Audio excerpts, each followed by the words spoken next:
Id y hacer discípulos, lección 11. Extiende el reino con tu iglesia local.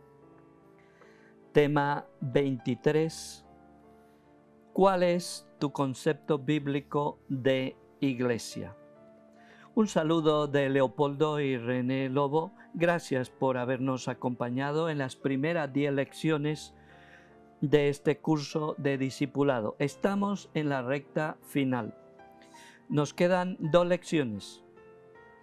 Esta lección 11 es sobre la misión de la iglesia en el mundo y tu misión en tu iglesia. Y la lección 12, la última, tú completas el círculo de este discipulado. Ahora te toca a ti, ve y evangeliza y haz discípulos. En este primer tema de la lección 11 responderemos a estos asuntos. ¿Cuál es el concepto bíblico de iglesia? ¿Qué es y qué no es la iglesia? ¿Y cuál es tu misión? O mejor dicho, ¿cuál es la misión de la iglesia en este mundo y cómo cumplirla efectivamente? ¿A quién va dirigida esta lección? A los 5 ministerios: apóstoles, profetas, evangelistas, pastores, maestros, que están haciendo la obra de edificar la iglesia ya existente o estableciendo nuevas obras de iglesia. También va dirigido a los nuevos obreros que buscan nuevas formas de ser y hacer iglesia. Y va dirigido a los nuevos discípulos creyentes que están siendo integrados en la comunión de los santos. Asegúrate, te sugerimos, de leer detenidamente y en oración los pasajes bíblicos de este tema, pidiendo que el Espíritu Santo te desvele cuál es la visión bíblica de iglesia y cuál es tu parte en su edificación y propagación. ¿Qué dice el Espíritu a la iglesia en España o en tu país ahora mismo, según Apocalipsis 2 y 3? Como objetivos de esta lección nos marcamos, número 1, que adquieras un mayor conocimiento bíblico sobre lo que es la iglesia del Señor, y 2, que adquieras o renueves tu compromiso y entrega a edificar y ser edificado en la comunión con los santos. A manera de autoevaluación, cuando escuchas la palabra iglesia, ¿qué es lo primero que se te viene a la mente? ¿Cuál es el concepto bíblico de iglesia? Seguramente tienes un concepto de lo que es la iglesia. ¿Corresponde al concepto bíblico? En Mateo 16, 18, Jesús dice a sus discípulos: edificaré mi iglesia. En el original griego, el término usado aquí para iglesia es eclesia. La referencia es a el conjunto de personas llamadas a apartarse del presente sistema de cosas para consagrarse a Dios. Una asamblea o congregación, la comunión universal de todos los creyentes. Las Sagradas Escrituras dan testimonio de la Iglesia no solo en el Nuevo, sino también en el Antiguo Testamento. Por ejemplo, en 2 de Crónicas 6:3, la palabra que se usa en hebreo para hablar de la asamblea de Israel es kahal. Aquí también tiene el significado de congregación, multitud, reunión, convocación. Esto para referirse a Israel en su conjunto como pueblo de Dios. En Romanos 11, el apóstol Pablo usa la simbología de un olivo al hablar de la congregación o el pueblo de Israel. En otras palabras, Israel, el pueblo elegido de Dios, fue el primero en ser la congregación de Dios, su iglesia. Sin desechar a su pueblo escogido, Romanos 11:2, Dios abrió la puerta a las naciones gentiles para que éstas también formaran parte de su congregación. Los gentiles son comparados al olivo silvestre. Pablo explica que algunas ramas del olivo original, el pueblo de Israel, fueron desgajadas por su incredulidad y desobediencia, aunque siempre ha quedado un pequeño remanente escogido por gracia. Romanos 11:5.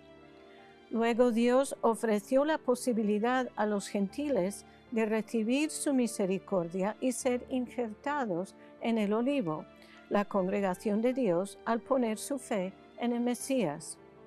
Al final de los tiempos, Dios volverá a injertar en el olivo a los miembros del pueblo de Israel que no persisten en su incredulidad.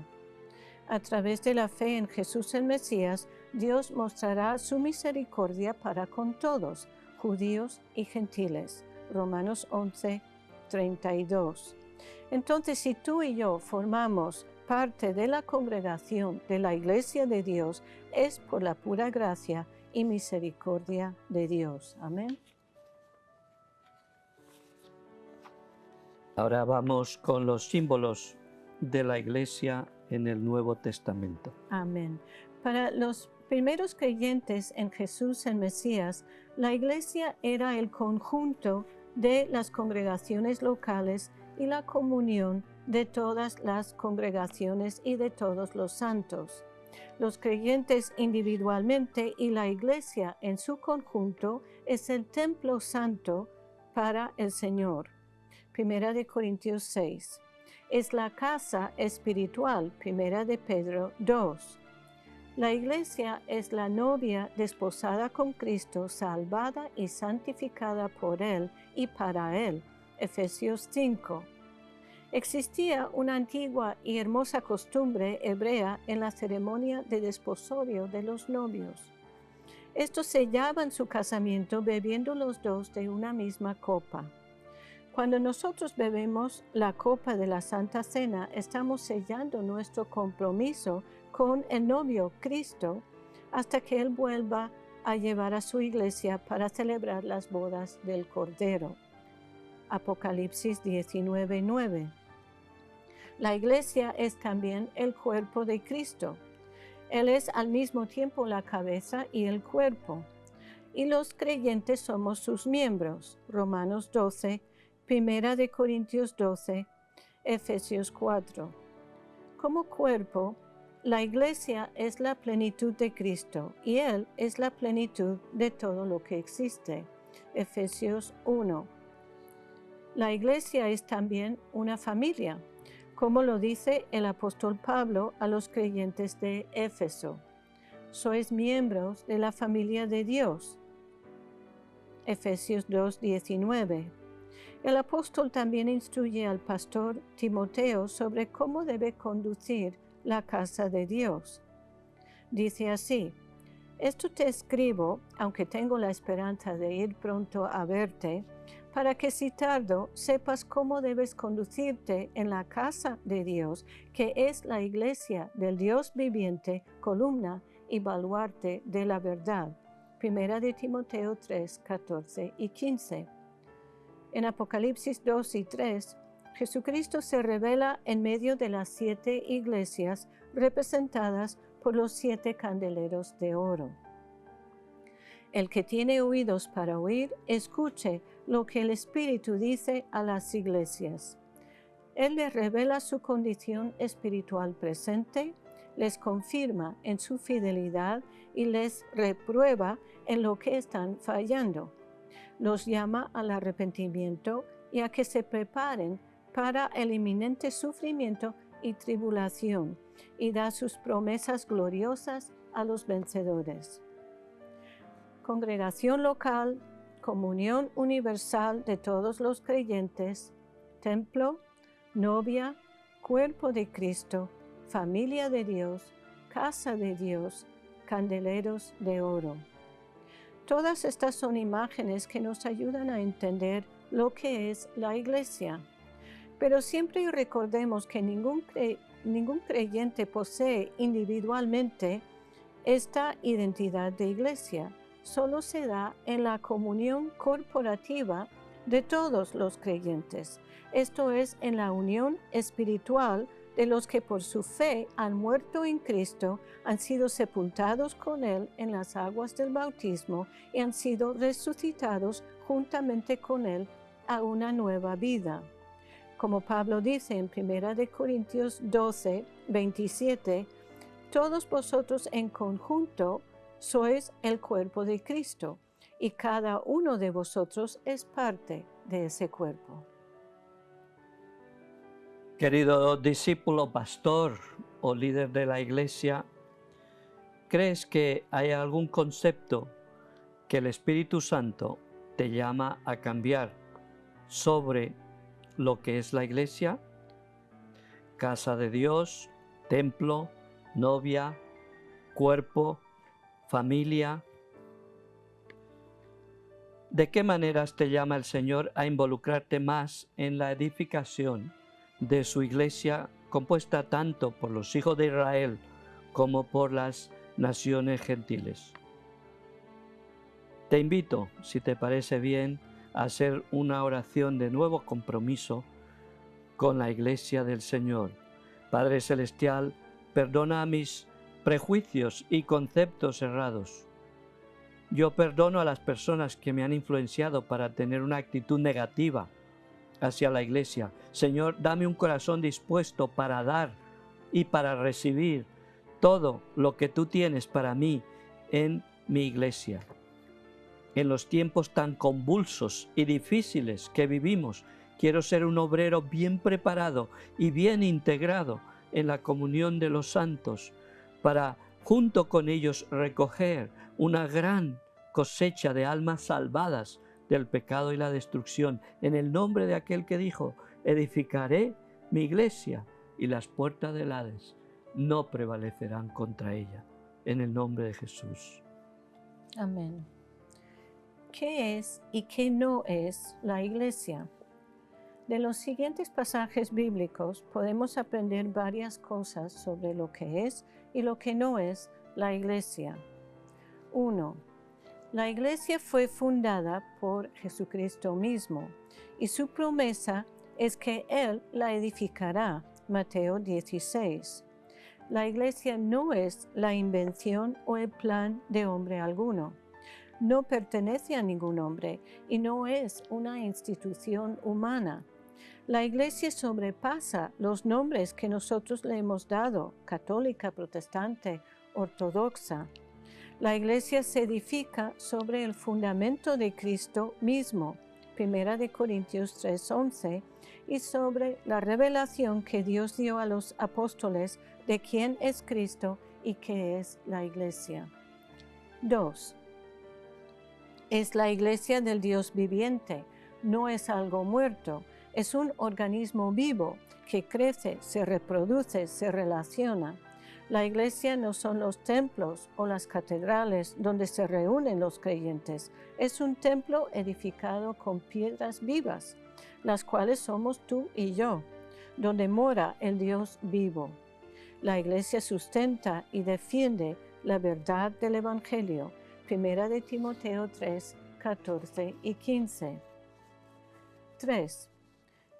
Jesús dio la tarea de la edificación de su iglesia a los 5 ministerios, primeramente a los apóstoles y profetas, hombres como Pedro y los otros discípulos, como vemos en Mateo 16 y 18. El apóstol Pablo también fue escogido por Dios para este propósito, y a este propósito consagró todas sus energías y toda su vida. Su enseñanza a los cristianos de Éfeso nos ayuda a entender con mayor claridad qué es la iglesia y nos anima a ser parte de ella. Dice así: edificados sobre el fundamento de los apóstoles y profetas, siendo la principal piedra del ángulo Jesucristo mismo. En él todo el edificio bien coordinado va creciendo para ser un templo santo del Señor. Y vosotros estáis siendo edificados como parte de este templo, el cual se ha convertido en la morada de Dios por medio de su Espíritu Santo. Paráfrasis de Efesios 2, 20 al 22. Un poco más adelante, en el capítulo 4, el apóstol incluye en esta tarea de edificación no solo a los apóstoles y profetas, sino también a los evangelistas, a los pastores y a los maestros. Pero no solo a ellos, sino a todos nosotros, porque dice que estos 5 ministerios que el Señor nos ha dado son para que perfeccionen a los santos, a ti y a mí. ¿Perfeccionarnos para qué? Para que nosotros, los creyentes, trabajemos en la edificación de la Iglesia de Cristo y la extensión de su reino. Ahora, ¿qué misión cumple la Iglesia en el mundo? La misión de la Iglesia de Cristo es trabajar por la extensión del reino de Dios en su mundo y en su generación. ¿Cómo puede cumplir su propósito de manera efectiva? 1. Orando para que el reino de los cielos venga a la tierra. 2. Dando un buen testimonio de vida ante el mundo a su alrededor. 3. Evangelizando, proclamando la buena noticia del reino en palabra y poder. 4. Sirviendo con nuestras obras de caridad. 5. Influyendo y gobernando, interviniendo en las áreas de influencia de la sociedad, buscando su transformación y el establecimiento del reino de los cielos en la familia, el sistema educativo, la economía, el gobierno, la ciencia y la tecnología, etc. El propósito de la Iglesia es salvar las almas de los perdidos y así dar gloria a su Creador y Redentor. La Iglesia no dejará de existir, ni su función terminará aquí en la tierra. Efesios 1 y capítulo 2, Apocalipsis 5. El destino final de la Iglesia es el de ser conformada a la imagen de su Señor y Salvador Jesús. 1 de Juan 3:2. Así camina la Iglesia, enfrentando las mismas fuerzas de la muerte y del infierno, pero siempre contemplando la gloria futura que compartirá con su Señor. La Iglesia será no solo la Iglesia militante, sino sobre todo la Iglesia triunfante. Así la vemos en la consumación de los tiempos, en Apocalipsis 7, 9 a 17, disfrutando su plenitud como novia y cuerpo de Cristo. Te invito a que reflexiones de qué manera te aproximas a esta lección para que puedas entenderla y sacarle el provecho debido.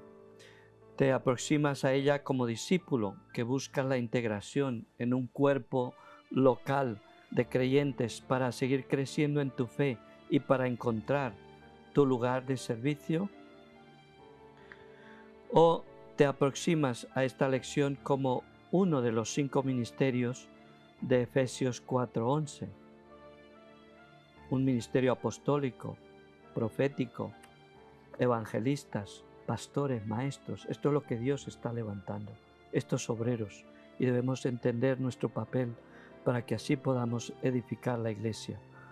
Pregúntate, ¿estoy haciendo la obra de edificar la iglesia ya existente o de establecer nuevas formas de iglesia? Y también preguntémonos, ¿está tu iglesia cumpliendo su función en el lugar donde Dios la ha puesto y su misión en el mundo de manera efectiva? Pregunta al Señor, ¿qué tienes que hacer tú para que tu iglesia funcione como debe funcionar y sea lo que Dios la ha llamado a ser? Y como última reflexión, ¿está tu iglesia viviendo todo este proceso de discipulado del que estamos hablando como un estilo de vida y de una manera regular, sostenida? Quizás el Señor te llama a iniciar este programa de discipulado en tu iglesia como parte de tu servicio a ese cuerpo local. Amén. Acompáñanos a nuestro siguiente tema, tema 24, cómo extendió el reino la iglesia del libro de los Hechos.